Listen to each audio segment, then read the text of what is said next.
All right. So welcome to today's podcast with Phil Willburn, a top executive at Workday. So since he's at Workday, so much goes through this company that he has a sense of what's going on in the market. Now, I'd like to put it to you, Phil, and maybe just tell a bit about yourself and what you do, and then we could just talk about like what's going on in the job market. Yeah, sure. Thank you. And thank you for having me on. Excited to be on your podcast and your show. I'm Well, a thank you. frequent listener, so it's nice to be on this side of it, Jack. Well, thank you so Excited. much. Phil Wilburn, I've been at Workday 8 years. My role is pretty interesting. I'm actually in HR, so I report to our chief people officer, and I lead a function called people analytics, which essentially, Jack, looks at all Hmm. of the people data inside Workday and try to navigate and grow our business. And just by being part of Workday, like you were saying, we Hmm. have a lot of data. It's a finance and HR platform. And just as an example, we have somewhere around 10,000 plus customers, 70 million employees are on our platform. And we, Wait, wait, 70 million. yes, 70 million globally, 40 countries. Oh. Um, Wait, you say, wait, I gotta get my head right. That you say it so casually. 70 million, that's a lot of people, right? So like you get you have data points for like 70 million people and what they're doing. we do have data Okay. points on on the All data right. that's in our platform. Yeah. Of course, privacy, security, GDPR, customer Yeah. preference, all of that plays into it. But it's a lot of data. 800 billion transactions a year. Whether that's hiring, promotions, turnover, accounts payable, receivable, all of that data coming through our platform. And yeah, I can see by the reactions because we're looking at each other that it's That's a little, wild. Yeah. yes. That's wild. So with all that information, I think for what I see, and I wonder if you see this too, I hear from so many people, particularly white collar professionals that, I specialize in and write about Forbes and for the podcast.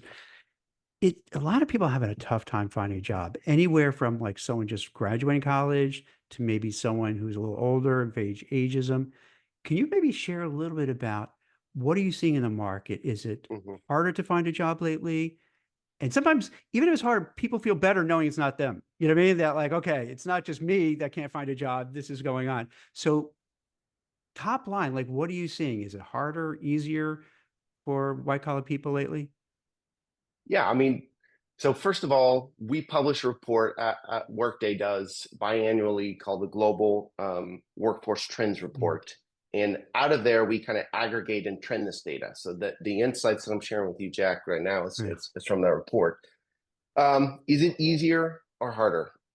Yeah, that's an interesting question. Here's what the data says. How about I tell you Okay. just what the data says? Sure. Um, Unlike last year, we're actually seeing growth in jobs, in specifically job requisitions this year. So last year was a tough market across the board, except for healthcare. Healthcare tends to be doing well. They're doing well this year as well as far as hiring. Um, and last year, basically, the market was down. Tech, especially white collar workers, especially a lot of layoffs were happening. We saw this is interesting. Promotion rates went down significantly last year. Internal mobility opportunities went significantly down last year. And so this year, we're starting to see it loosen a little bit. Now, that may surprise you. For example, the Mhm. job requisitions are up 7% year over year. But applications to those job requisitions are up 40% year over year. And so even though it's loosened up the market a little bit, the number of people applying for jobs has really is 4 times faster Mhm. than employers opening up requisitions for jobs. So I think there's a mismatch in the market right now, and I think that's what people are feeling. So like if there's not a lot of promotions, does that make it tough for people to feel like, hey, why am I going to kill myself working because I'm not going to go further? Does that cause challenges like being disengaged? I think it's potentially can. And what I Hmm. mean by potentially is if you are seeing, lots of, let's say, chaos, or other people lose jobs, or your friends lose jobs, Yeah. and you have a job and you're happy with that job, you probably care less if you get promoted this year, right? You're just happy to be doing the Right. work, and so forth. And our data would say that employees are actually staying in their roles much longer, right? And so they're growing Mhm. longer tenures, which means they have more expertise. But yeah, promotions are important, but there's less perceived, mobility out there. And so, a few less promotions, a few less opportunities to take internal roles. And so over time, I think especially people who are highly ambitious, highly motivated, they're going to feel stuck. And we do see a little bit, we saw in 45% of our industries this year, a decline in engagement, even though people's loyalty was high. So Mhm. they're happy to be there, but they're slightly less engaged because there's less opportunity. Does that make sense? It does. And what does someone do? So let's say, me or Christine are working at, ABC company and, we don't see promotions, we're stuck. Do I send out my resume? What would you suggest people, or do I go internally to maybe HR or the manager and say, hey, anything I could do? Can I kind of go in a different direction? Can I go laterally?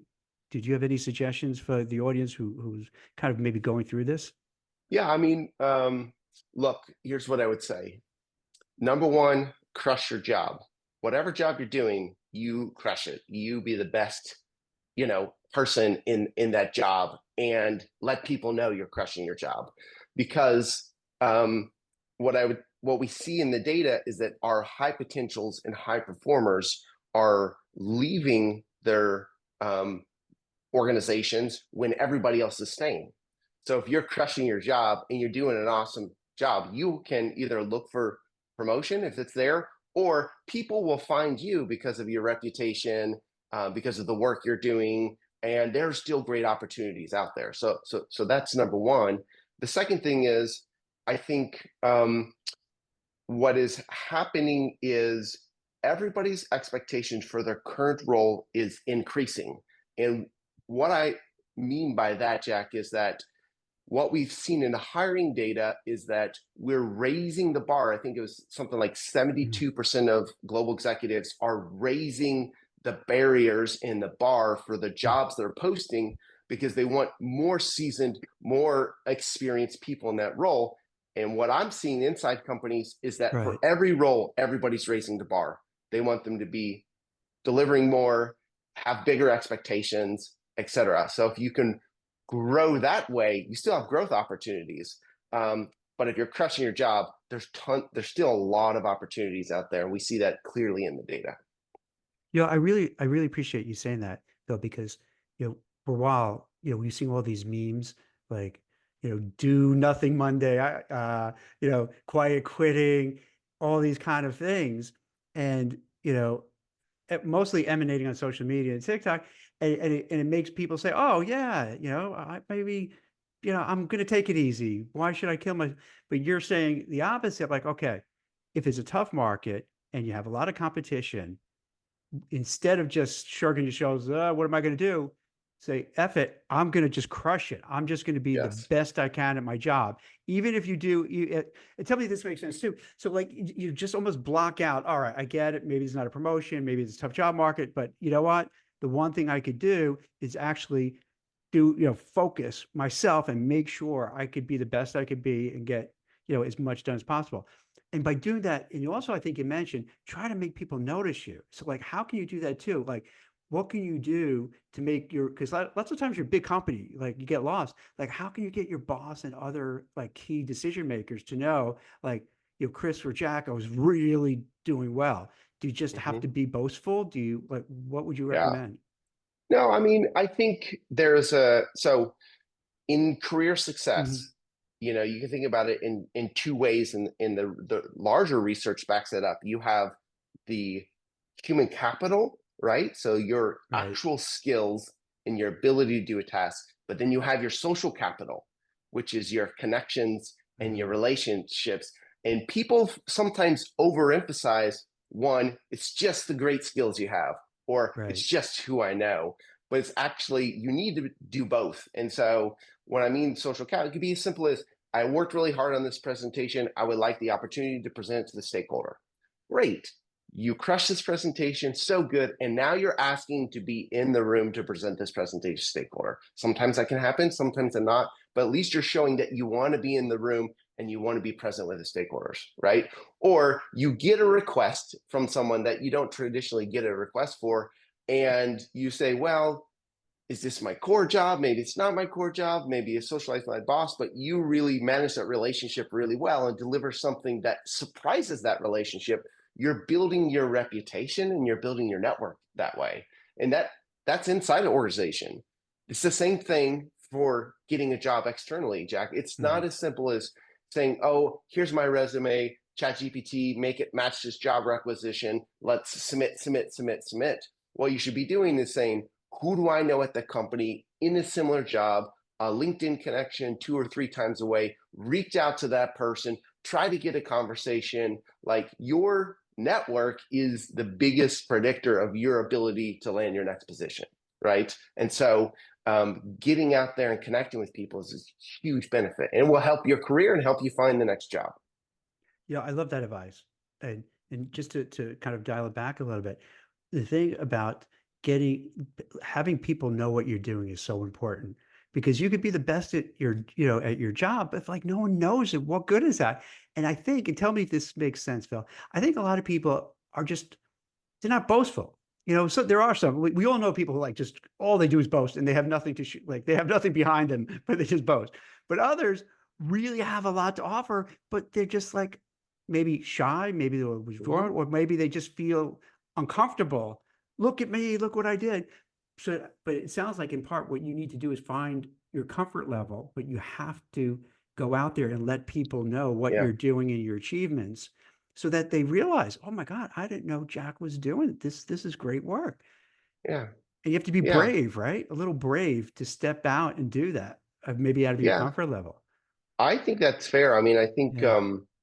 if you feel like you have to boast to get a new job, I don't think that you know I don't feel good even saying that right now. And Mhm. so us talking about it, I think Yeah. that one reframing and something I work here is like, I ask all my employees that work for me is like, what are you the most proud of accomplishing over the last 3, 6, 1 year? What are you most proud of? And when you talk from, I'm the most proud of doing that, Mm. your whole body changes, your mindset changes. And I think that you can tell people the things that you're proud of, being part of a team, accomplishing great work, building some great connections. That to me doesn't come across as boastful. That actually means that you take pride in your work, that you have a unique contribution, and that you're willing to talk about things that inspire you. You see what I mean? There's a Yeah. small difference, but it shows up very differently to the people you're interacting with. Yeah. That makes so much sense. And I like what you were saying about the networking because I'm a big advocate of that as well. Is that if you send a resume in, and we were talking about this before the show. If you go to LinkedIn, and I'm not bashing LinkedIn, but if you go to LinkedIn and you post something, you're looking for a job and you see like 500, 600, 700, a billion, people have applied, it really deflates you, right? And it Mm. really like, and then with AI, and I don't know if you see this in your company, but it seems like there's so many like small startups that are saying, hey, we'll send your resume out to a billion places and, Yeah. and, and you feel overwhelmed. So it does make sense to say, all right, if all these resumes are being submitted, maybe what I have to do is find who do I know, at, Morgan Stanley. Like, I know someone who knows someone and try to get a hold of that person and say, hey, here's my resume. Can you help me out? Can you pass it along? So that seems to be a way it's almost like you're cutting a line, right? If you do that, Hmm. but in a good bold, Yeah. well, again, being bold to go and do it. Be bold and be proud of the Mhm. work you do, Yeah. and realize that when you engage in a relationship that's reciprocal, you might be able to help them. I know you're looking for a job, but you may be able Mhm. to help them. You don't know about that. Um, And what we find is referrals have picked up in the first half of this year, and they um, are more likely, substantially more likely to get offers. Referrals Mhm. are, and that's well known. It's been known for a long time. The other thing is that referrals are, we find in our data, are often more experienced than non-referrals. So they have a better idea of the type of role or position or capabilities are required for that. Um, my advice, I would say, is just say, what are the top 5 companies, five, not 10, 20, 30, Mhm. that you really want to work for? Identify the roles that you're really interested in, go in and start to research them, reach out to a few people at the company, see if you can get some Right. interactions, a coffee Right. or resume or a connection through a connection. Um, and and then when you show up to the hiring interview, and I see the data on my side, how many jobs this person has applied to at my company, and how many referrals they have, that means like they want to work here. They want this position. They really want, and they really, really want to be here. And I want to hire people who really want to be here Mm. because I have fewer numbers of hires available, right? And everybody's facing that. Nobody's saying I can hire forever. So with fewer number of candidates, you want people who really want to be there and really want this job, right? And not to get too much in the weeds, but with referrals, I've seen, I don't know if it still happens, but with recruiting, I would see there's some companies that would offer internal bonuses to refer someone. So let's say instead of paying a recruiter 25, 30% of the base on your salary, whatever it is, they'll say, hey, maybe we'll give 1,000, 5,000, whatever it might be, to see, hey, if someone internally knows somebody. Is that still a thing? Is that happened? Yeah, Should that's people, still okay. very, so that's not, it's not blanket across the board, Jack, but a lot Hmm. of companies still give you dollars for a referral. So if you think about that way, if you're a job seeker, if I Right. can find somebody at a company I'm really interested, I am qualified this for this role, and this person refers me, I get a job, and they get some kind of mini That seems like bonus. That's that a seems like the that's a good, best, right?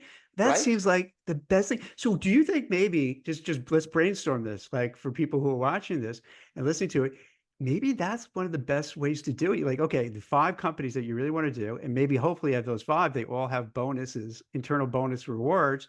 Then like, all right, who wouldn't? Let's say someone comes to you and you're like, hey, yeah, I'll help you get this job, and you get a few bucks. The person gets, entree.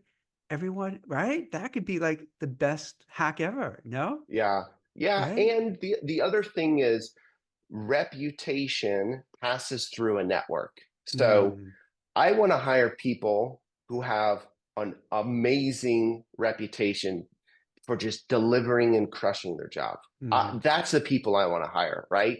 And so you find that out through referral process because there's a connection through a connection through a connection, right? And so your relationship, your reputation is passed through those connections, right? I got cold called here at Workday from my former manager.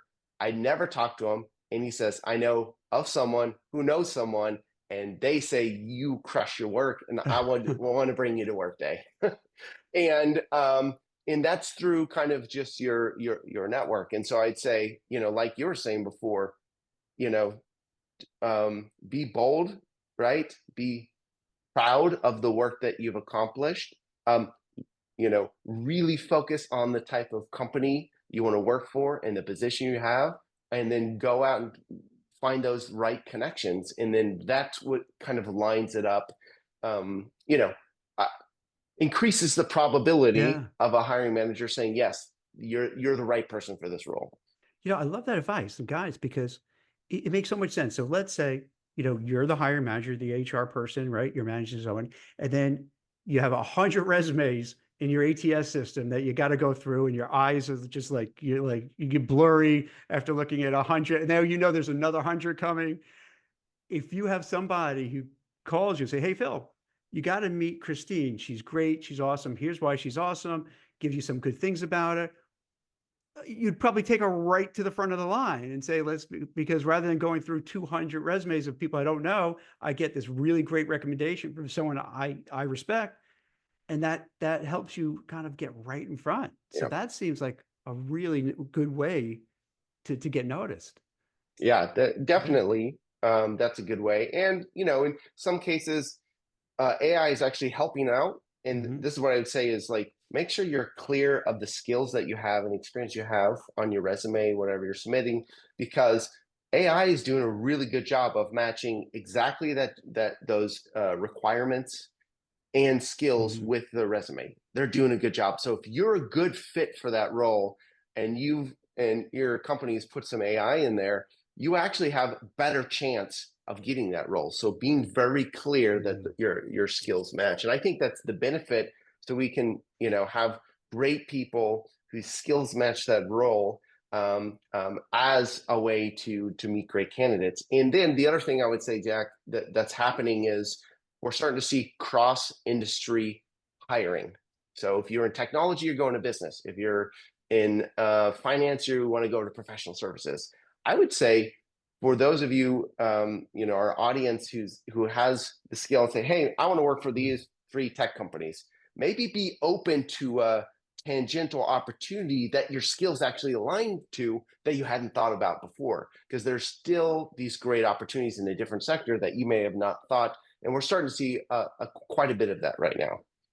Do you suggest that people try to kind of hone in on their transferable skills? So let's say you're going from the tech sector to Wall Street or vice versa, to find ways so that when someone like yourself looks at a resume, like, wait, I can't connect the dots, to make sure you can connect the dots of how like Yeah, your skills are transferable and make it clear. yeah, yeah. No, I think that's it. Definitely have a clear narrative, but in some ways, AI is saying, hey, you wouldn't necessarily consider this candidate, but their skills actually match exactly to the job. And so in some ways, that's helping us as well. Yeah, how do you feel about AI? Because like I hear from HR people who and hire managers who feel like, how dare you use AI? I mean, do you care? Does it matter? Is it like what's your Mm. take on it for a You resume, know, for whatever, for things like that? I mean, HR is a people business. I Hmm. don't think AI is going to replace people per se. I don't think it's going to replicate or replace a connection that you have with someone. I think it's going to just assist us in a lot of things. And I'll just give you one short example. Hmm. I run a people analytics team. We're supposed to identify hot spots across the organization to make sure we don't have more turnover than we're expecting, or surprises with our business services we're providing. Um, Historically, in people analytics, I would have an army of data scientists looking at all the data, right? Hmm. Now with AI, we have this awesome product that identifies the hotspots automatically across the organization, and not only feeds them to me, but feeds them to the leader or the HR business partner who needs to know that. And so what that does is elevated all of our work to solve bigger problems. Instead of going down and looking at all these hotspots, AI is doing that. So it's just elevated our work. So in other words, like when we're talking about, let's say with LinkedIn, you get 500 resumes sent in there, but like when it goes, let's say it goes through Workday and you have AI, you could kind of sift through it much more intelligently and quickly with AI to find out, oh, they have all the relevant bullet points for this job, so let's move that person up. So it's probably takes, saves a huge amount of time, I'd imagine, right? And be much more Yes, productive. saves time and also finds the Yeah. right candidate. And Hmm. also, the human's always in the loop because it's always a recruiter and a hiring manager making those Hmm. decisions, right? So think about AI as augmenting the work, not replacing the work, at least in the HR space right now. Now, it may do some really fancy stuff, like you can imagine AI can think about a business process that is slowing Right. down and then optimize it without you knowing about it. That's some of our work that we're doing at Workday through our talent orchestration work with HiredScore. But that's the work that maybe you as a person don't want to go through and optimize business processes all day, right? You're elevating everybody's work by augmenting all of the stuff that we didn't want to do in the first place. I love it. I know you're busy because you have like, I think I saw a statistic like 30% of the flow of like resumes and other, related to code right through your doors, which is just mind blowing. And you gave some other statistics early on. That's just amazing. What what if I didn't ask you? Maybe we could close it out for the audience. Any other, because you gave some really great advice. So I don't know if you have even more, but if you have any other advice or guidance for somebody either to kind of move up in the ladder of the job or find a new job, or just anything that you feel like, hey, this is really good advice that I've seen works over the years. Yeah, Jack, you've done a good job at pulling out the Yeah. advice, is what I say. Yeah. I might summarize what we Okay. talked about, just like two things really. Okay. Whatever role or position or job you have, crush it and be proud of it and tell people of the things you're proud of, right? And then two, go out and connect with people. Connections provide so many opportunity, and that's how reputation is passed on, and it gives you a lot of opportunity. So crush your job, build connections. Awesome. Well, Phil, thank you so much. This is great. I'm really happy you took the time out because, we're getting to the holidays now, and then before you know it, everything slows down and people are like, but they have to kind of realize, okay, here's what I could do. So like, I think this video would help a lot of people like, all right, here's like a to-do list, exactly what you're saying to say, hey, here's what I think you gave out some really actionable stuff. A lot of times you get advice and it's very theoretical, like everything you're saying, like with the referrals and getting the recommendations, those could, could get done. So I think this will be helpful as people start, now people I think are kind of going to, coast a little bit to the new year, but once they start looking, they could go back to this and we could kind of post it again and this will help a lot of people. So I really appreciate you taking the time. Thank you so much, Yeah. Phil. Yeah. Thanks, Jack. It's been fun. Thanks.